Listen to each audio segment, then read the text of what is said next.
Entre nos cultures. Les éditions Amok étaient invitées sur le marché de l'Alleu. Nous avons demandé à Olivier Lebleu de nous parler de son dernier livre, La tête sous l'eau, une histoire des dégâts engendrés par un pervers narcissique. Oui. Donc voici maintenant le tome 3. Pour l'anecdote, en fait, j'avais écrit tout l'ensemble du cycle, du roman total d'un premier coup. Mais c'est Olivier Ginesté, des éditions Amok, qui m'a proposé de le faire en 3 tomes, puisque le principe d'Amok, comme vous le savez sans doute, c'est des récits courts. Mais il m'a proposé de le faire en 3 tomes, et finalement, je ne l'avais jamais prévu comme ça, mais ça s'organisait plutôt bien, parce qu'il y a 3 temps dans ce roman. Et voilà, et maintenant il est complet, toute la série est disponible. Et j'avais vu que c'était bien découpé pour faire une série télévisée. Il y a des projets là-dessus ? Alors, il y a eu un projet pour l'instant qui est au point mort parce que le Covid est arrivé, il y a eu plein d'aventures qui ont fait que finalement ça ne s'est pas fait pour l'instant, mais effectivement ça a attiré l'attention d'une scénariste en fait qui a vu le potentiel de ce récit pour une série courte, comme ça se fait beaucoup en ce moment sur différentes plateformes. Mais pour l'instant, ça n'a pas abouti, mais j'espère que ça donnera d'autres idées, oui. Donc on attendra encore un petit peu pour le voir à la télévision, alors. Oui, je pense que là, on va attendre encore un peu. Alors, La tête sous l'eau, les premiers tomes, il y avait un gros problème de... Est-ce qu'on sort la tête de l'eau au 3e tome ? Alors, je ne veux pas trop divulgacher, mais on va dire que oui. Lucie, qui est notre héroïne, commence en effet à sortir la tête de l'eau et à comprendre ce qui lui arrive. Elle n'est pas dans une opération de vengeance, c'est pas ça, mais à un moment donné, ce genre d'individus qu'on appelle donc les pervers narcissiques, que je considère moi comme les ennemis publics numéro 1, ce sont des sociopathes, ce sont des gens qui sont dangereux et qui sont beaucoup plus malheureusement répandus qu'on y pense et qui peuvent vraiment faire du tort. Et donc elle est plus dans une démarche pour les autres, quoi. Quelles seront les prochaines victimes, et pour éviter que ça arrive à d'autres personnes, elle a décidé de le dévoiler, de le révéler au grand jour, sa véritable face cachée. Ce sont des gens qui ont un double visage et qui sont très doués pour montrer une espèce de façade très lisse socialement et de cacher tout ce qui se passe à l'intérieur des maisons, des appartements, où là la victime est souvent malmenée de façon terrible, avec des drames dont on entend parler tous les jours.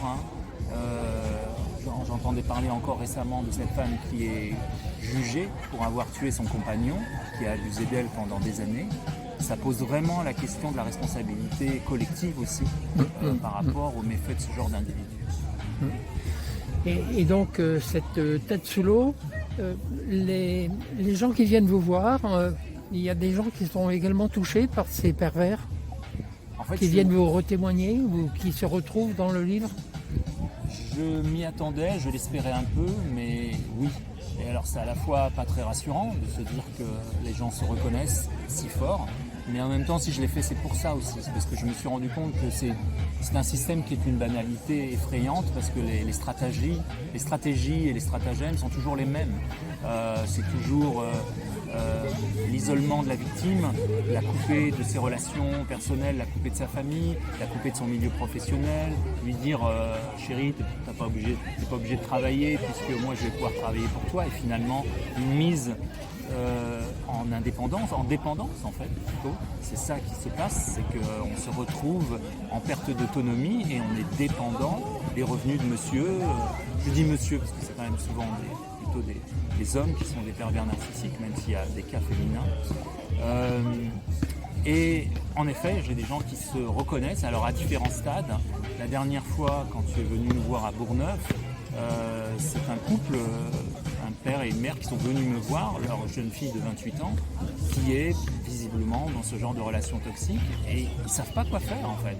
Et ils sont tellement sans ressources qu'ils viennent me voir, moi, un romancier, qui ai vécu ce genre malheureusement de mésaventures, et qui est un peu le recul, mais je ne suis pas un thérapeute, je ne suis pas un législateur, je ne suis pas un policier. Tout ce que je peux leur faire, c'est leur donner certains conseils, de se rapprocher d'associations qui réunissent des victimes, et parce qu'il y a des choses à faire, mais il faut effectivement pouvoir être soutenu Et de sortir de ce type d'emprise, c'est très difficile.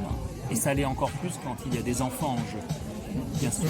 Mais moi, j'ai la chance d'avoir été très bien soutenu dès le début par ma famille, qui n'a pas toujours compris ce qui se passait, parce que moi-même, je n'étais pas en capacité de donner toutes les informations.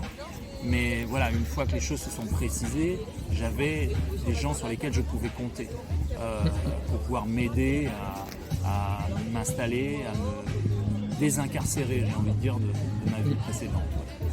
Donc ce livre, La tête sous l'eau, de Olivier Lebleu, on le trouve aux éditions Amok, mais on le trouve partout dans toutes les librairies.